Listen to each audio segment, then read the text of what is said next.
really upsetting. It's frustrating because you know that the people on the ground are just trying to do what they're told, right?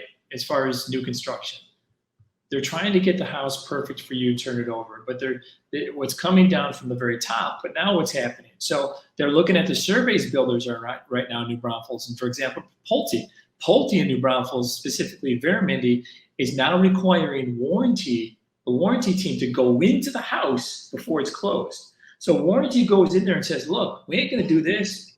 Screw you. You guys do this, but we're going to. So basically, they're telling the builder, the CM, the construction manager, you guys got to do this before we close. That'll extend closing. But it sure beats somebody coming into your house after it closes and having to spread that out. So Pulte has responded to that. And hold that screen. Yeah. Sorry. I just wanted him to hold that screen. The last one? This one, yeah. So what's interesting about the builder reviews is what you're talking about is we had a client that just closed yesterday, and the builder rep. And so in this transaction, the builder rep would not respond to email at all. And it's somebody I've known for a while. Would not. And my wife kept coming to me like, I can't get the guy to answer. My clients flew out to do a final inspection. And when they flew out to do the final inspection, everything was supposed to be done. They're buying $1 million+ home in Leander. So it's a brand new home. This is a brand new home. It was the model home. So they go to do the walk and the AC is not working. And he had promised that the AC would be working. We had to delay closing so they could fix the AC, it wasn't an issue with the AC. It's just they needed to service it, and that was it. Well, then he complained that it was like, well, why did I get 2s and 3s on my survey? Why did they do that? Well, bro, like, what do you expect? You purposely delayed their closing, not them. Like, that's what the snowflakes say. He must be a snowflake. What do you need, bro? Come on. So I wanted to show some information here. So of price reductions, there's virtually 100 that are listed as 2022 build.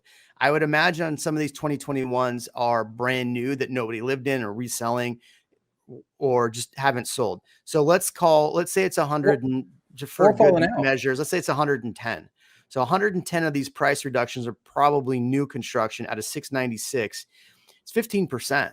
It's a pretty healthy number. Also look at the percent drop.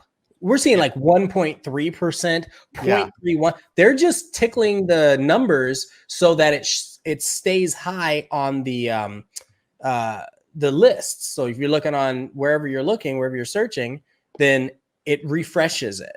Some of them are legit, like 16%. It's like, okay, that's a significant drop. But a lot of these are just smaller numbers to get people excited about them or try to. Look at this one, 2021 build, 299, saw a 16% price decrease. In Buda. In Buda. And it's been on the market 21 days. But it says 2021. But it's only 1,400 square feet. I mean, I got to send that to a client. It's probably nice.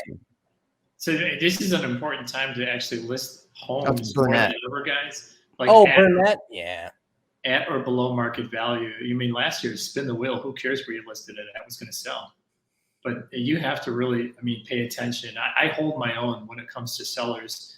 And if they want to, well, I think it's worth this much. Well, I'm glad that's what you think. That's not what the numbers are showing. And you want to really be on the market for a few days or 2 weeks.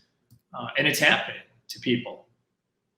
They still think they can get, what they dream of when the rates are higher. It just doesn't happen like that. Yeah. Well, so... And here's what's pretty interesting is that let me pull my screen off so I can find this. What's interesting is that if you look at a graph of where if prices were just to go up at a constant level all year, right, it would be a straight line. I'm going to show you what I mean. It'd be a straight line from one end to the other if that's what happened every year. But 2019, 2018, all these other times we got to July and then it dropped back down. So what happens is a lot of people are still pricing, anticipating this to happen, but it's going to do this and level out. And then you're going to average all of that together to get to where the final number for the year is, right? Anyway, what are your thoughts, Ian? what else was like? I had something else with new builds. So another thing with builders is so I've seen new builds getting canceled and them calling. I've had more conversations, more people reaching out. I've seen a lot of builder reps over the last year when they couldn't sell anything. A lot of builder reps left, and you have new reps back in place, or new reps that are there now. And so they're reaching out, and it's interesting. And even the builder reps, specifically the reps, aren't being told a lot of things. For example, I was just at a community and I said, okay, you've got 2 homes to sell left. And the guy goes, yeah, that's it. This was a Scott Felder rep. And he goes, yeah, I have 2 homes and they were done in this community. I was like, where are you going next? He was like, they won't tell me, that's curious to me. Why won't they let that person know where they're going to go?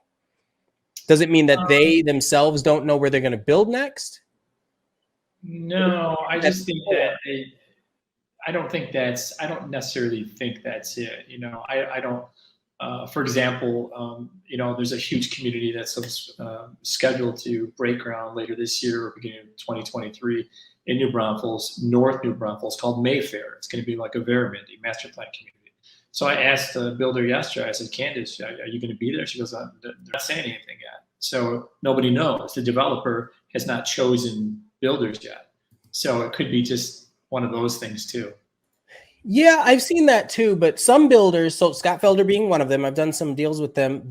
From what I understand, they buy all of their land outright. Right? A lot of the builders do now. Yeah. Well, the ones that are inventory only, sure.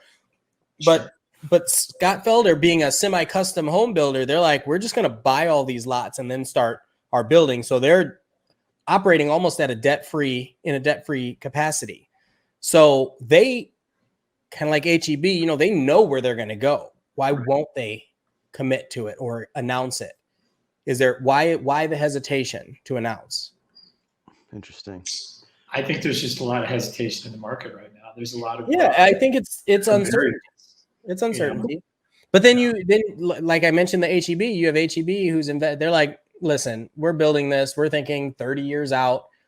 This is the biggest one. Everything's growing north. You know, I think I mentioned there's the new HEB going in, HEB and Costco going on in Jarrell. It's Georgetown. No.